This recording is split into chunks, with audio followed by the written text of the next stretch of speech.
കോഴിക്കോട് NITയിൽ നിന്നൊരു വാർത്ത വരുന്നുണ്ട്. അവിടെ മലയാള ദിനപത്രങ്ങളെ വിലക്കിയിരിക്കുന്നു. ഇന്നു മുതൽ ക്യാമ്പസിലെ ഓഫീസുകളിലേക്ക് മലയാള പത്രങ്ങൾ കൊണ്ടുവരേണ്ട എന്നാണ് ഏജന്റുമാരെ NITയിൽ നിന്ന് വിളിച്ചറിയിച്ചിരിക്കുന്നത്. തീരുമാനത്തിൽ പ്രതിഷേധിച്ച CPIM പ്രവർത്തകർ ഇന്ന് NIT ക്യാമ്പസ് ഉപരോധിച്ചു. മലയാള പത്രങ്ങൾക്ക് വായനക്കാരില്ല എന്ന വിശദീകരണത്തോടെയാണ് മാർച്ച് 1 മുതൽ ക്യാമ്പസിൽ മലയാള പത്രങ്ങൾക്ക് വിലക്കേർപ്പെടുത്തിയത്. എന്നാൽ 6000-ലധികം വിദ്യാർത്ഥികൾ പഠിക്കുന്ന ക്യാമ്പസിൽ 70% മലയാളി വിദ്യാർത്ഥികളാണ് എന്നതാണ് യാഥാർത്ഥ്യം. നേരത്തെ ഉണ്ടായ വിവാദങ്ങളുടെ പശ്ചാത്തലത്തിലാണ് ഇത്തരമൊരു നടപടി എന്നാണ് സംശയിക്കുന്നത്. NIT അധ്യാപിക ഷൈജ ആണ്ടവൻ നടത്തിയ ഗോഡ്സെ പ്രകീർത്തനം വലിയ വിവാദങ്ങൾക്ക് വഴിവെച്ചിരുന്നു. സംഭവം കേസാവുകയും ഇവർ മുൻകൂർ ജാമ്യം നേടുകയും ചെയ്തു. ഗോഡ്സെയെ പ്രശംസിച്ചത് പത്രമാധ്യമങ്ങൾ ചർച്ചയാക്കിയ സാഹചര്യത്തിൽ കൂടിയാണ് മലയാള പത്രങ്ങൾക്ക് വിലക്കേർപ്പെടുത്തിയത് എന്നത് ശ്രദ്ധേയമാണ്.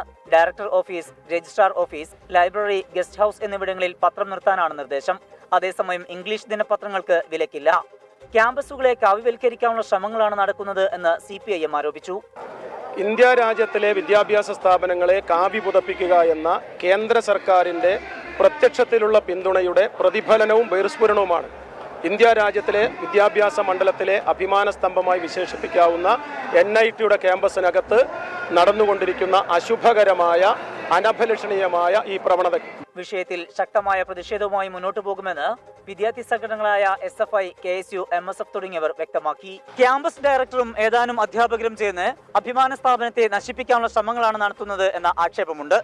ഷൈജ ആണ്ടവന്റെ വിവാദവും മലയാള പത്രങ്ങൾക്കുള്ള വിലക്കും തമ്മിൽ ബന്ധമുണ്ടോ എന്ന് അധികൃതർ വ്യക്തമാക്കേണ്ടതുണ്ട്. കോഴിക്കോട് നിന്ന് ജ്യോതിഷ് കായണ്ണയ്ക്കൊപ്പം സമീർ സി മുഹമ്മദ്, 24. കോഴിക്കോട് NITയുടെ ഈ തീരുമാനം, അവിടെ 6000-ലധികം വിദ്യാർത്ഥികൾ പഠിക്കുന്നുണ്ട്. അതിൽ 70% മലയാളി വിദ്യാർത്ഥികളാണ്. അതൊരു യാഥാർത്ഥ്യമാണ്, അത് നിലനിൽക്കുന്നു. NIT അധികൃതരുടെ വിചിത്ര തീരുമാനം എന്തുകൊണ്ടാണ് നമുക്ക് മനസ്സിലാകുന്നില്ല. മലയാളത്തെ പടിക്ക് പുറത്തു നിർത്താനുള്ള ഒരു നീക്കവും അംഗീകരിക്കില്ല എന്നാണ് പ്രതിഷേധക്കാർ ഇപ്പോൾ പറയുന്നത്. നമുക്ക് കേൾക്കാം അവരുടെ പ്രതികരണങ്ങൾ. വൃത്തികെട്ടൊരു നിലപാടാണെന്നാണ് എനിക്ക് പറയാനുള്ളത്. പ്രത്യേകിച്ച് 70-80% വിദ്യാർത്ഥികൾ മലയാളികളായ ഇതിൽ മലയാള പത്രങ്ങൾ നിരോധിക്കുന്നത് ശരിയായ നിലപാടല്ല.